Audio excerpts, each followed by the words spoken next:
हम बात कर रहे हैं अब, देखिए मैंने पहले बताया था कि जो ओल्ड एनसीईआरटी है हिस्ट्री का 11th क्लास का रिटन बाय आर.एस. शर्मा, उसका जो 10th चैप्टर है उस चैप्टर में जैन और बौद्ध धर्म के बारे में लिखा गया है। उसको मैंने 3 पार्ट में डिवाइड करके वीडियो बनाया है, फर्स्ट, सेकेंड एंड थर्ड। ये जो थर्ड पार्ट है इसमें गौतम बुद्ध और बौद्ध धर्म के बारे में बता रहा हूं। इससे पहले मैं सेकेंड पार्ट में जैन धर्म के बारे में बता चुका हूं, और जो फर्स्ट पार्ट था उसमें जैन धर्म और बौद्ध धर्म के उद्भव के जो कारण थे वो मैंने डिस्कस कर लिया है। तभी हम बात करते हैं गौतम बुद्ध और बौद्ध धर्म के बारे में। तो कहता है जो गौतम बुद्ध, जिनका नाम सिद्धार्थ भी था, महावीर के समकालीन माने जाते हैं। जो भगवान महावीर हैं, जो जैन धर्म के प्रवर्तक हैं, उनका समकालीन माना जाता है। किनको? तो भगवान बुद्ध को। परंपरा के आधार पर कहा जाता है कि इनका जन्म 563 ईसा पूर्व में शाक के नामक क्षत्रिय कुल में हुआ था। तो याद रखिए, ये कई बार पूछा जा चुका है, किस कुल में हुआ था? तो शाक नामक क्षत्रिय कुल में हुआ था। और इनकी जन्म जो है कपिलवस्तु के निकट नेपाल की तराई में एक जगह है लुम्बिनी, वहां पे हुआ था। कपिलवस्तु के निकट नेपाल की तराई में लुम्बिनी में हुआ था। कपिलवस्तु की जो पहचान है, आज का जो पहचान बस्ती जिला आज जो है यूपी में, वहां पे एक जगह है पिपरहवा, उससे किया गया है। प्रतीत होता है कि गौतम बुद्ध के जो पिता थे कपिलवस्तु के निर्वाचित राजा थे और गणतांत्रिक शाक्यों के प्रधान थे। दो चीज याद रखिएगा, उनकी माता कौशल जो राजवंश था उनकी कन्या थी, उनकी पुत्री थी। तो इनका एक मतलब हो गया कि ये भी जो है जो डायनेस्टी होता है, रूलिंग डायनेस्टी होता है, उनसे कहीं न कहीं इनका रिलेशंस था। इस प्रकार महावीर की तरह वह भी उच्च कुल वाले थे। गणराज्य में उत्पन्न होने के कारण उनमें कुछ समतावादी भावना दिखाई दिया है।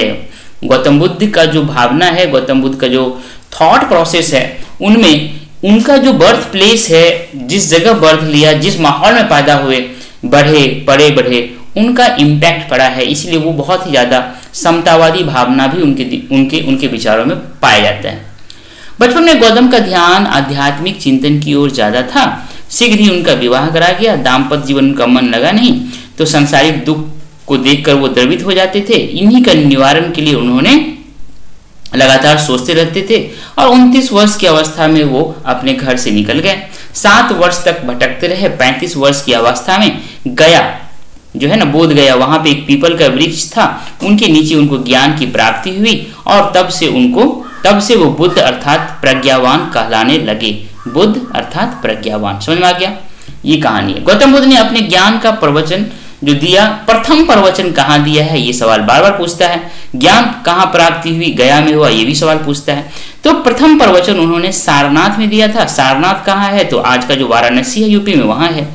उन्होंने बहुत लंबी यात्रा करके धर्म संदेश दूर दूर तक पहुंचाया।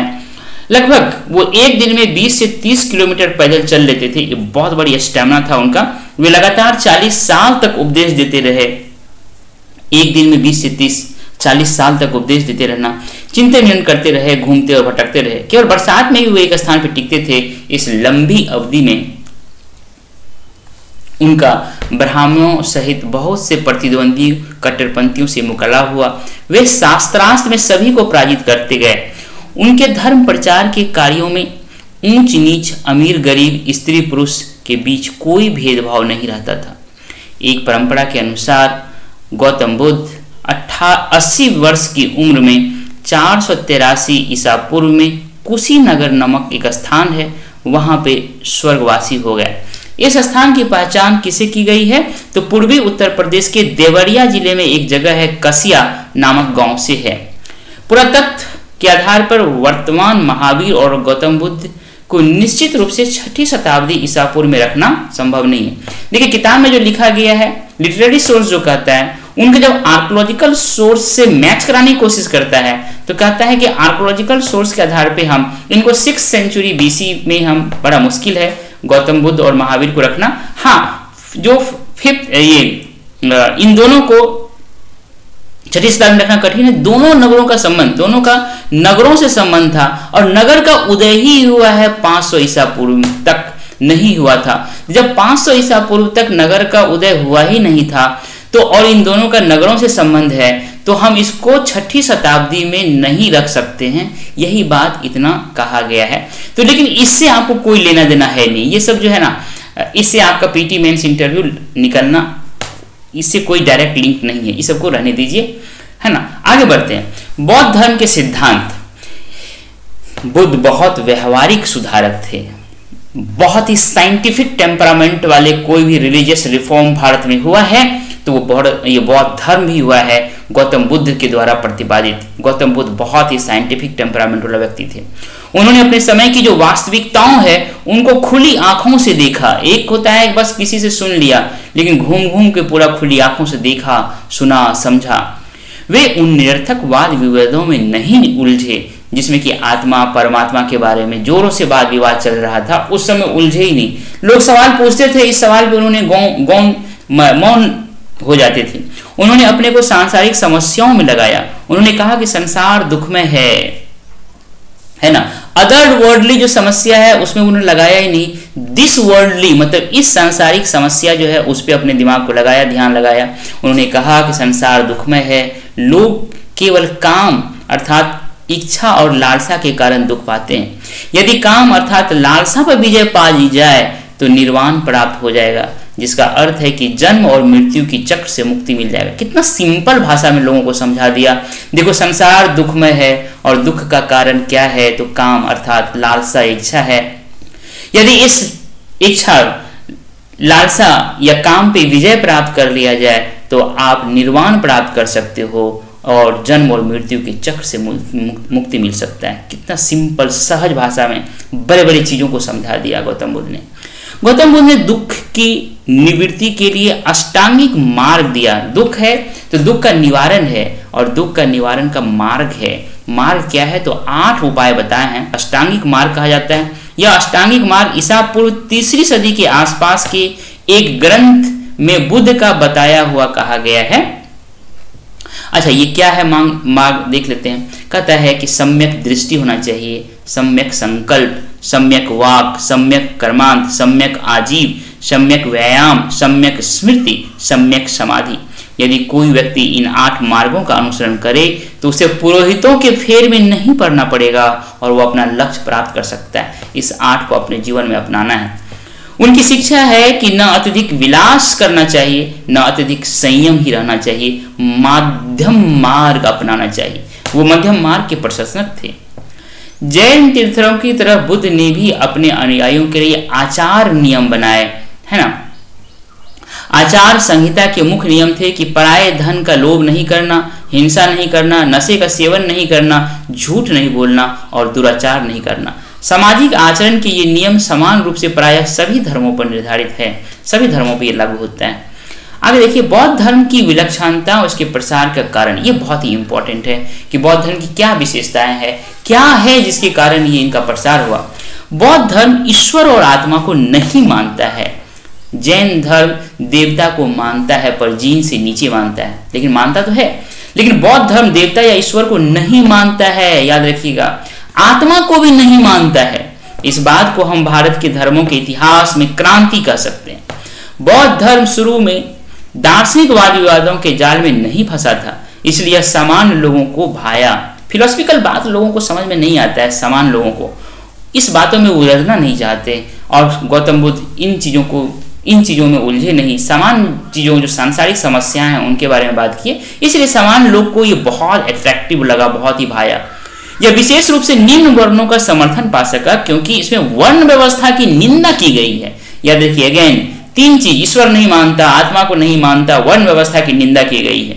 बौद्ध संघ का दरवाजा हर किसी के लिए खुला रहता था, चाहे वे किसी जाति का न हो और चाहे वो किसी भी लिंग का हो। संघ में प्रवेश का अधिकार स्त्री को भी था, इससे उन्हें पुरुषों की बराबरी प्राप्त हो सका। ब्राह्मण धर्म की तुलना में बौद्ध धर्म अधिक उदार और अधिक जनतांत्रिक था। तो ये बात हो गया बौद्ध धर्म की विशेषता कि क्या था, किस कारण से बौद्ध धर्म इतना प्रसारित हुआ। आगे कहता है, बौद्ध धर्म वैदिक धर्म के बाहर के लोगों को अधिक भाया और वे लोग आसानी से इस धर्म में दीक्षित हुए। तो वैदिक धर्म जो एरिया में था, वहां के जो लोग, उससे जो बाहर के एरिया के लोग थे, उन एरिया में बौद्ध धर्म का बहुत प्रचार हुआ। जो मगध के निवासी से इस धर्म की ओर उन्मुख हुए, क्योंकि कट्टर ब्राह्मण उन्हें नीच मानते थे। जो ब्राह्मण कट्टर थे वो मगध के लोगों को नीच मानते थे, और मगध आर्यों की पुण्य जो भूमि थी आर्यावर्त, अर्थात आधुनिक उत्तर प्रदेश की सीमा से बाहर पड़ता था। तो मतलब जो ब्राह्मणों की पुण्य भूमि था, जिसको आर्यावर्त कहा जाता है, जो आज का उत्तर प्रदेश है, उससे बाहर था मगध, और मगध के लोगों ने इस धर्म को बहुत तेजी से अपनाया था। अभी भी उत्तर बिहार के लोग गंगा के दक्षिण मगध में मरना पसंद नहीं करते। यही है आर्यावर्त के लोग, जो आधुनिक उत्तर प्रदेश वाला एरिया होता है, ये लोग जो है, जो अपने आप को कहते हैं कि ये हमारी पुण्य भूमि है, वो अपने गंगा का जो दक्षिणी वाला भाग है जहाँ मगध होता है, वहाँ पे मरना पसंद अभी भी नहीं करते हैं। यही बात कह रहा है यहाँ पे। बुद्ध के व्यक्तित्व और धर्मोपदेश करने की उनकी जो प्रणाली है, दोनों बौद्ध धर्म के सहायक हुई। ये देखिए बुद्ध की क्या विशेषता है और उनका जो उपदेश देने का तरीका है, उनका क्या स्पेशलाइजेशन है, जिनके कारण कि बौद्ध धर्म प्रसारित हुआ। वे भलाई करके बुराई को भगाने तथा प्रेम करके घृणा को भगाने के प्रयास करते थे। पहली बात, निंदा और गाली से उन्हें क्रोध नहीं लगता था। ये उनका क्या है, कैरेक्टरिस्टिक जो एक पर्सनल का पर्सनैलिटी बनाता है, वो ये है। तो गौतम बुद्ध एक पर्सन नहीं थे, वो एक पर्सनैलिटी थे, और पर्सनैलिटी की ये सारी विशेषताएं होती हैं। कठिन परिस्थितियों में वो धीर और शांत बने रहते थे, और अपने विरोधियों का सामना चातुर्य और प्रत्युत्पन्न मति से करते। प्रेजेंस ऑफ माइंड बोलते हैं इसको इंग्लिश में। चातुर मतलब विट, मतलब चतुराई से करते थे, और प्रेजेंस ऑफ माइंड से अपने विरोधियों का सामना करते थे। कहा जाता है कि एक बार अज्ञानी व्यक्ति उन्हें गाली देते रहे, वो चुपचाप सुनते रहे। गाली देना बंद हुआ तो गौतम बुद्ध ने पूछा कि वत्स, और कुछ ये बताओ कि अगर कोई तुम्हें दान दे और तुम दान स्वीकार नहीं करोगे तो क्या होगा दान का? तो उसने कहा कि दान तो वहीं रह जाएगा जहाँ जो जिसने दान दे रहा था। तो बुद्ध ने कहा बस तुम जो मुझे गाली दे रहे थे ना, वो मैंने लिया नहीं। समझिए आप इसको, प्रेजेंस ऑफ माइंड कैसे यूज किया उन्होंने। गौतम बुद्ध ने जन साधारण की जो भाषा थी वो पाली थी, उनको अपनाया। बौद्ध धर्म के इससे प्रचार में बल मिला। वे इससे आम जनता बौद्ध धर्म के प्रचार प्रसार में आसान हुआ। आम जनता में गौतम बुद्ध ने संघ की स्थापना की, जिसमें हर जाति और लिंग को प्रवेश मिला। भिक्षुओं के लिए एक ही शर्त था कि उन्हें संघ के नियमों का निष्ठापूर्वक पालन करना पड़ेगा। ये नियम पालन किसके लिए था? तो भिक्षुओं के लिए था। संघ में जो भिक्षु थे उनको बहुत ही कठोर नियम पालन करना पड़ता था। आगे कहता है, बौद्ध संघ में शामिल होने के बाद उन्हें उन सदस्यों को 3 चीज, इंद्रिय निग्रह, अपरिग्रह और श्रद्धा का संकल्प लेना पड़ता था। 3 चीज। अगर इस तरह से देखें तो बुद्ध धर्म के 3 प्रमुख अंग थे। एक तो भगवान बुद्ध खुद, दूसरा संघ। अभी तक जो मैंने संघ की बात किया था, संघ में प्रवेश करेंगे तो ये 3 चीज आपको फॉलो करना होगा। तो ये संघ का पार्ट हो गया। तो बुद्ध भगवान खुद, दूसरा संघ और तीसरा धम्म। ये 3 चीज जो है बौद्ध धर्म के 3 प्रमुख अंग थे।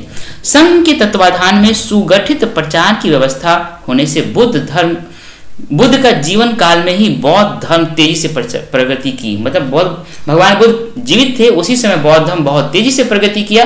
क्यों? क्योंकि यहाँ संघ की व्यवस्था था, संगठन था। मगध, कौशल, कौशाम्बी के राजाओं और अनेक गणराज्यों और उनकी जनता ने बौद्ध धर्म को अपना लिया था। बुद्ध के निर्वाण के 200 साल बाद प्रसिद्ध सम्राट अशोक बौद्ध धर्म ग्रहण कर लिया। यह एक युग परिवर्तन घटना सिद्ध हुई। क्यों? कि अशोक अपने धर्म दूतों के द्वारा इस धर्म को मध्य एशिया, पश्चिमी एशिया और श्रीलंका में फैलाया और इसे विश्व धर्म का रूप दे दिया। आज भी श्रीलंका जाइए, वर्मा, तिब्बत तथा चीन और जापान के कुछ भागों में बौद्ध धर्म प्रचलित है। अपनी जन्मभूमि से तो यह धर्म लुप्त हो गया, परंतु दक्षिण पूर्व एशिया और पूर्वी एशिया के देशों में आज भी यह जीता जागता है। अब सवाल उठता है कि बौद्ध धर्म का ह्रास क्यों हुआ? कहता है ईसा की 12वीं सदी आते आते बौद्ध धर्म भारत से विलुप्त हो गया। कुछ परिवर्तित रूप में यह बंगाल और बिहार में 11वीं सदी तक रहा, किंतु बाद में यह धर्म सारे देश से पूर्णतः चला गया। ऐसा क्यों हुआ? हम देखते हैं कि आरंभ में हर धर्म सुधार की भावना से प्रेरित होता है, परंतु काल क्रमेण मतलब कुछ समय के बाद उन्हीं कर्मकांडों और अनुष्ठानों के जाल में फंसता जाता है जिनकी वह आरंभ में निंदा करता था। मतलब आप समझ रहे हैं, जो कर्मकांड और अनुष्ठान का बौद्ध धर्म में निंदा किया गया था, बाद में वो भी इसी कर्मकांड और इसमें फंसता चला गया। बौद्ध धर्म में भी स्वरूप परिवर्तन का ऐसा ही चक्र चला। क्या चला? इसमें भी ब्राह्मण धर्म की बहुत सारी बुराइयां घुस गई। जिनके विरुद्ध इसने आरंभ में लड़ाई छिड़ी थी, जिनके विरुद्ध लड़ा था उसी को फिर से इसमें एक्सेप्ट कर लिया गया। बौद्ध धर्म की चुनौती का मुकाबला करने के लिए ब्राह्मणों ने अपने धर्म को सुधारा, क्योंकि बौद्ध धर्म बहुत ही चुनौती दे रहा था, तो ब्राह्मणों ने अपने धर्म में बहुत सारे सुधार लाए। उन्होंने गौधन की रक्षा पर बल दिया, स्त्रियों और शूद्रों के लिए भी धर्म का मार्ग प्रशस्त किया। किसने? ब्राह्मण धर्म ने। दूसरी ओर बौद्ध धर्म में भी विकृतियां आती गई। एक तरफ सुधार हो रहा है ब्राह्मण धर्म में, दूसरी तरफ बौद्ध धर्म में विकृतियां आ रही। धीरे धीरे बौद्ध भिक्षु जनजीवन की मुख्य धारा से करते चले गए, मतलब है ना। उन्होंने जन सामान्य की भाषा पाली को भी छोड़ दिया था और संस्कृत को ग्रहण कर लिया था, जो केवल विद्वानों की भाषा थी। अब जनता से कट जाइएगा तो जनता के बीच में फेमस कैसे रहिएगा, तो यही बात यहाँ होगी। ईसा की पहली सदी से वे बड़ी मात्रा में प्रतिमा पूजन करने लगे और उपासकों से खूब चढ़ावा लेने लगे। इसी प्रतिमा पूजन का तो भगवान बुद्ध ने विरोध किया था और ये प्रथा भी यहाँ पे चालू हो गया। और इस चढ़ावे के अतिरिक्त बौद्ध विहारों को राजाओं से भी भारी भारी संपत्ति दान में लेने लगी। इन्हीं सब का गौतम बुद्ध ने विरोध किया था। और परिनिग्रह, इन सभी को बौद्ध भिक्षु का जीवन सुख का जीवन बन गया। इन सारी चीजों से बौद्ध भिक्षु का जीवन जो हो गया सुखमय हो गया। नालंदा जैसे बौद्ध विहार तो 200-200 गांवों से कर तहसीलते थे, कर कलेक्ट करते थे। 7वीं सदी के आते आते बौद्ध विहार विलासी लोगों का प्रभुत्व में आ गए और उन कुकर्मों का केंद्र बन गया जिनका गौतम बुद्ध ने कड़ाई से विरोध किया था या निषेध किया था। आप समझ रहे हैं? बौद्ध धर्म का यह नया रूप वज्रयान नाम से प्रसिद्ध हुआ। तो वज्रयान क्या है? बौद्ध धर्म का जो बिगड़ा हुआ रूप है उसी को वज्रयान कहते हैं। बिहारों में अपार संपत्ति और स्त्रियों के प्रवेश होने से उनकी स्थिति और भी बिगड़ी। बौद्ध भिक्षु नारी को भोग की वस्तु समझने लगे और कहा गया है कि एक समय बुद्ध ने अपनी प्रिय शिष्य आनंद को कहा था, यदि बिहारों में स्त्रियों का प्रवेश न हुआ होता तो यह धर्म 1000 वर्ष टिकता, लेकिन अब स्त्रियों को प्रवेशाधिकार दे दिया गया है तो यह धर्म 500 वर्ष से ज्यादा नहीं टिकेगा।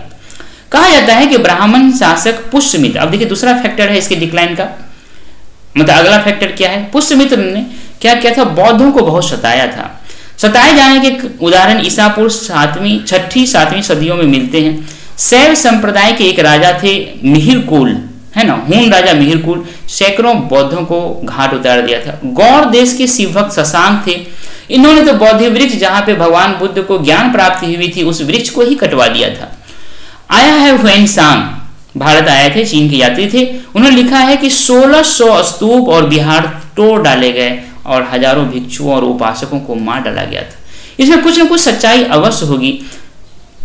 इस पर बौद्धों की प्रतिक्रिया कई देवमालाओं में देखी जा सकती है, जहां बोधिसत्वों को हिंदू देवताओं के ऊपर खड़ा दिखाया गया है। मध्यकाल के आरंभ में दक्षिण भारत में शैव और वैष्णव दोनों संप्रदाय के लोग में, मतलब दक्षिण भारत में जो शैव संप्रदाय के लोग थे और जो वैष्णव संप्रदाय के लोग थे, इन लोगों ने जैनों और बौद्धों का कड़ा विरोध किया था।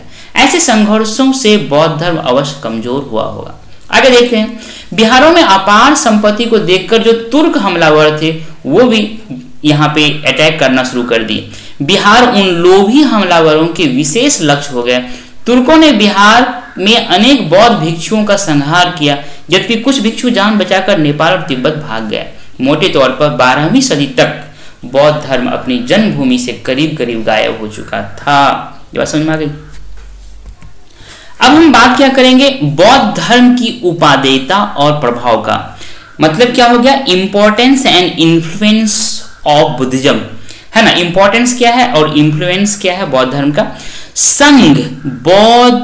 संघबद्ध बौद्ध धर्म अंततः लुप्त हो जाने पर भी भारत के इतिहास में अपनी अमिट छाप छोड़ गया।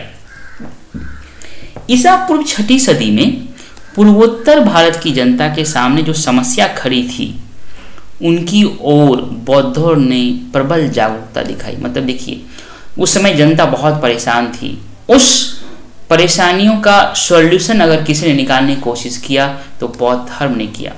लोहे की परेशानियां क्या थी ये देखिए।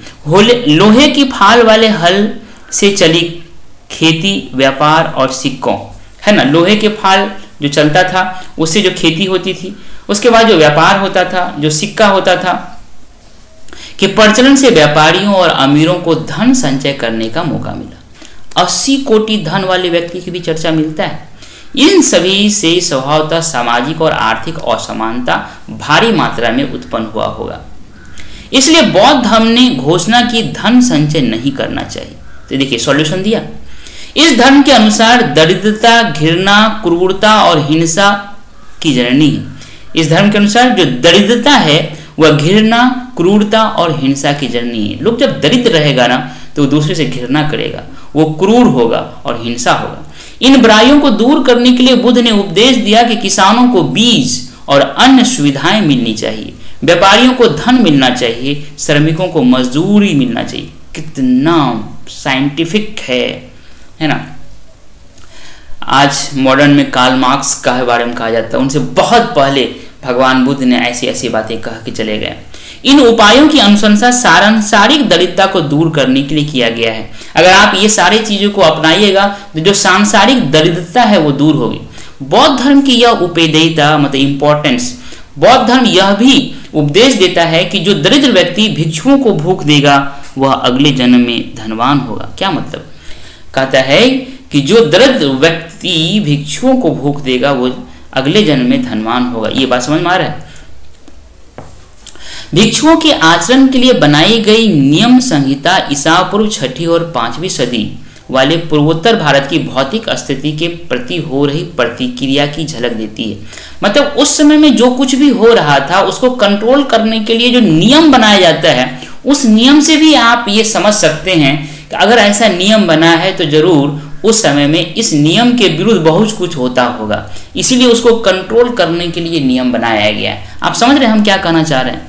अगर भारत में बहुत ज्यादा क्राइम अभी हो रहा है और कठोर से कठोर रूल्स बन रहे हैं उस क्राइम को कंट्रोल करने के लिए, तो ये रूल्स इंडिकेट करता है कि क्राइम बहुत ज्यादा हो रहा है। जितना कठोर, जितना ज्यादा रूल्स हो रहा है, इसका मतलब उतना ही ज्यादा क्राइम पहले था या उसको कंट्रोल करने की कोशिश किया जा रहा है। यही यहाँ पे बताने की कोशिश किया गया है। इसमें भिक्षुओं के भोजन, परिधान और यौन संबंध पर अंकुश लगाए गए। भिक्षु सोना चांदी ग्रहण नहीं कर सकते थे, खरीद बिक्री नहीं कर सकते थे। ये नियम तो बुद्ध की मृत्यु के बाद शिथिल कर दिए गए, परंतु आरंभिक नियम एक प्रकार के आदिम साम्यवाद अवस्था प्रोटो कम्युनिज्म की ओर लौटने की संकेत देता है। जो साम्यवाद हमें व्यापार और उन्नत खेती न करने वाले कबायली समाज में लक्षित होता है। समझ में आ रहा है?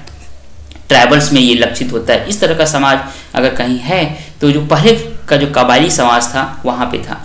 भिक्षुओं के लिए बनाए गए आचार नियम पूर्वोत्तर भारत में ईसा पूर्व 5वीं सदी में विकसित मुद्रा के प्रचलन, निजी संपत्ति और विलास पूर्ण जीवन के विरुद्ध आंशिक विद्रोह की झलक देता है। ये जो चल रहा था उस समय में, इसके विरुद्ध विद्रोह, इसके विरुद्ध इसको कंट्रोल करने के लिए जो नियम बनाया गया था, किसके लिए? जो भिक्षुओं के लिए नियम बनाया गया था, उससे इंडिकेट मिलता है कि ये इस सारी चीजें उस समय में चल रहा था। मैंने फिर बताया, अगर कोई नियम बना रहे हैं तो उससे पहले वहां पे कुछ गलत चीज था जिसको कंट्रोल करने के लिए आप नियम बनाया गया है। आगे कहता है,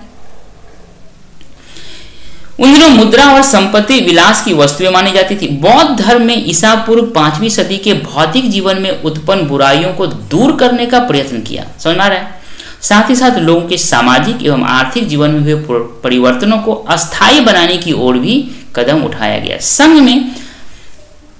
संघ में ये देखिए बहुत इंपॉर्टेंट है कि इस समय में जो सामाजिक और आर्थिक जीवन में परिवर्तन हुए थे ना, उसको अस्थायी बनाने की ओर भी कदम उठाया गया।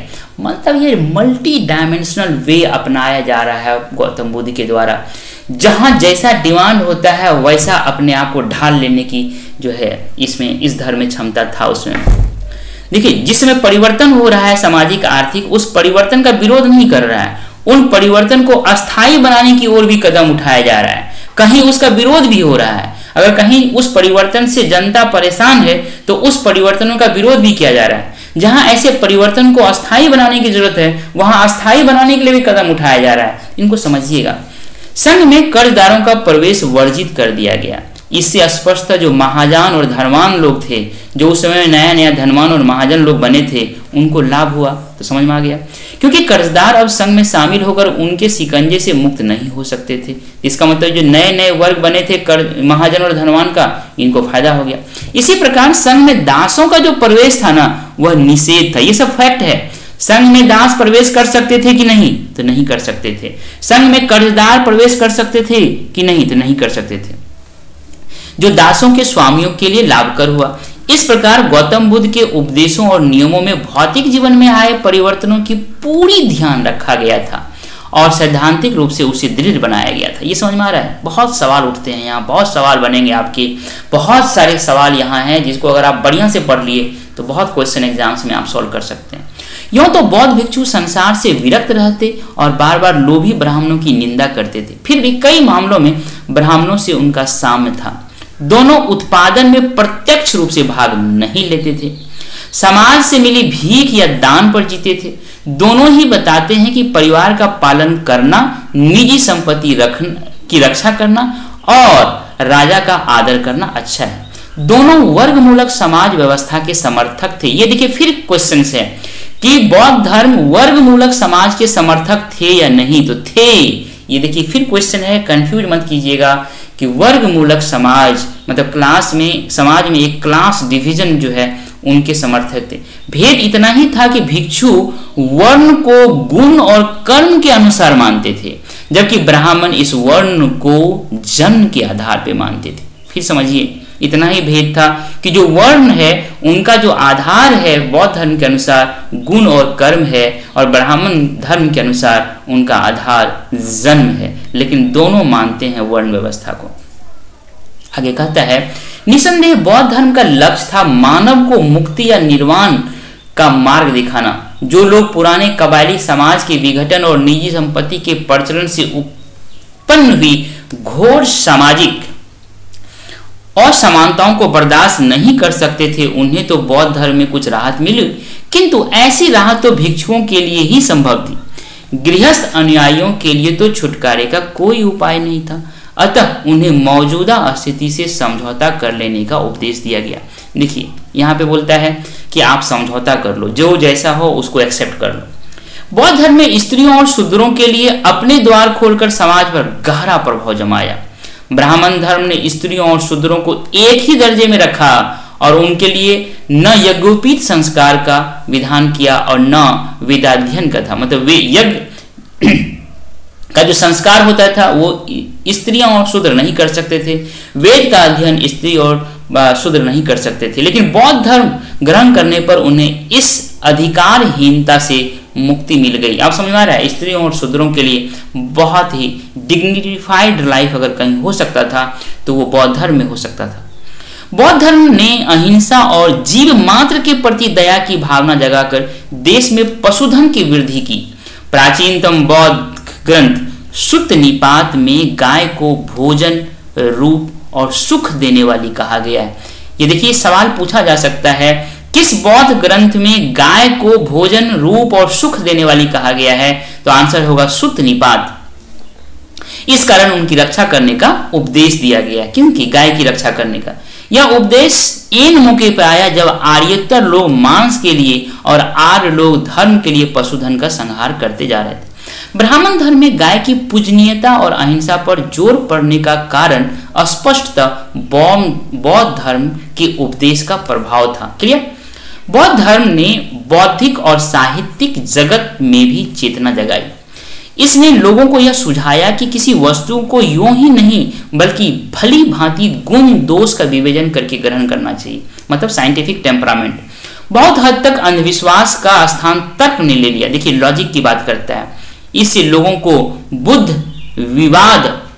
इससे लोगों में बुद्धिवाद पनपा। बुद्धिवाद मतलब समझते हैं? बुद्धिवाद समझते हैं? दिमाग लगा करके लॉजिक, रीजन, तर्क, इन सब चीजों को लेकर के लोग अब जागरूक हो गए। आप समझ रहे हैं? बहुत ही याद रखिएगा, साइंटिफिक टेम्परामेंट का होना बहुत जरूरी है साइंटिफिक रिवॉल्यूशन के लिए, है ना।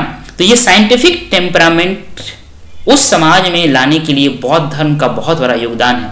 अपने नए धर्म के सिद्धांतों का प्रतिपादन करने के लिए बौद्धों ने नए प्रकार के साहित्य का सृजन किया। उन्होंने अपने लेखन से पाली को समृद्ध किया।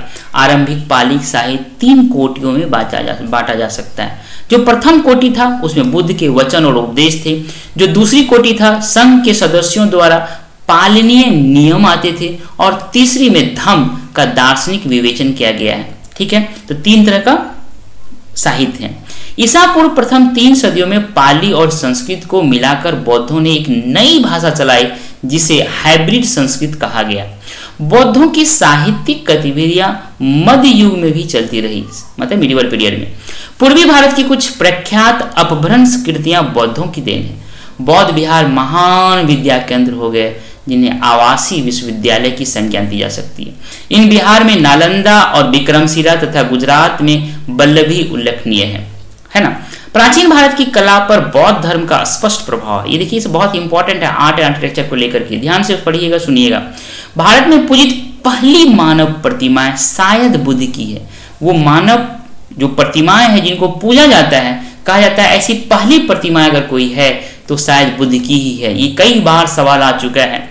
श्रद्धालु उपासकों ने बुद्ध के जीवन की अनेक घटनाओं को पत्थरों पे उकारा है।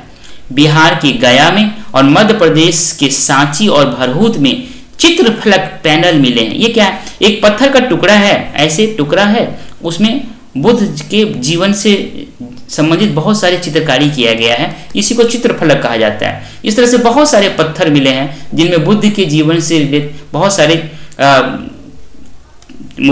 स्कल्पचर्स बनाए गए हैं। छेनी से खुदाई करके वो सारी मूर्तियां उसमें और सारी चीज उसमें उकेरा गया है। ठीक है, ईसा की पहली सदी से गौतम बुद्ध की फलक प्रतिमाएं बनने लगी थी। फलक प्रतिमाएं बनने लगी थी। भारत के पश्चिमोत्तर सीमांत में यूनान और भारत के मूर्तिकारों ने एक नए ढंग की कला की सृष्टि की, जिनके सम्मिलित रूप जो हुआ, उनका जो परिणाम हुआ उसको गंधार कला कहा गया। यस, याद रखिएगा।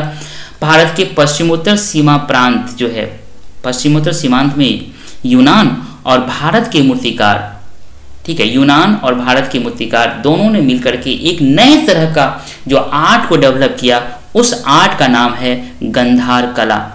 इस प्रदेश में बनी प्रतिमाओं में देशी और विदेशी दोनों प्रभाव स्पष्ट हैं। भिक्षुओं के निवास के लिए चट्टान तराश तराश कर कमरे बनाए गए और इस प्रकार गया की बराबर पहाड़ियों में और पश्चिम भारत में नासिक के आसपास की पहाड़ियों में गुहा वास्तुशिल्प, केव, गुहा मतलब केव मतलब गुहा वास्तुशिल्प का आरंभ हुआ। बौद्ध कला दक्षिण में कृष्णा डेल्टा में और उत्तर में मथुरा में फूली फली। ये सारे हमने आपको बौद्ध धर्म के बारे में बताया। ये पीछे सवाल दिया हुआ है। ये सवाल आपका जो चैप्टर नंबर 10 का जो तीनों पार्ट है, 1, 2, 3, एक पार्ट में मैंने आपको बताया कि जैन धर्म और बौद्ध धर्म का उद्भव क्यों हुआ, दूसरे पार्ट में मैंने बताया जैन धर्म के बारे में, तीसरे पार्ट में मैंने आपको बौद्ध धर्म के बारे में बताया। इन तीनों पार्ट का जब बहुत अच्छी से आप स्टडी कर लें तो इन सवाल का जवाब जरूर दें। मुझे उम्मीद है कि आपको ये वीडियो बहुत ही अच्छा लगा होगा। अगर आपको अच्छा लगा है, तब अगर आपकी तैयारी में मेरी थोड़ी सी भी भूमिका रही हो तो आपसे मेरा ये रिक्वेस्ट है कि हमारे इस चैनल को सब्सक्राइब करें, लाइक करें, दोस्तों के बीच शेयर करें। थैंक यू डियर, मिलते हैं नेक्स्ट वीडियो में।